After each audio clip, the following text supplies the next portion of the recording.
শেখ মুজিবুর রহমানের হত্যাকারীকে যদি বাহির থেকে আনা যায়, তাইলে শরীফ ওসমান হাদির হত্যাকারীকেও বাহির থেকে আনা যাবে। খালি গণতন্ত্রের নাম নিয়ে মানুষকে শান্ত করা যাবে না। মানুষ দেখেছে গণতন্ত্র, যতদিন আল্লাহর বিধানের কথা বলতে লজ্জা পাবেন, দেশে শান্তি আনতে পারবেন না। গণতন্ত্রের পরীক্ষা হয়ে গেছে।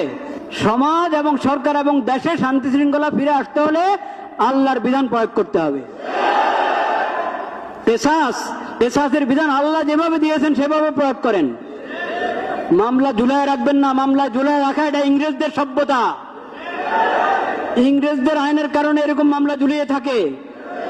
ইসলামী পদ্ধতিতে আসেন, কোন মামলা ঝুলে থাকবে না। ইসলামের দ্বন্দ্ববিধি এবং ইসলামের কেসাস যদি প্রয়োগ করতে পারি আমরা সাহস করে, তাহলে ইনশাআল্লাহ সমাজে পূর্ণ শৃঙ্খলা এবং শান্তি নিরাপত্তা ফিরে আসবে। আল্লাহ রাব্বুল আলামিন সেই তৌফিক নসিব করেন।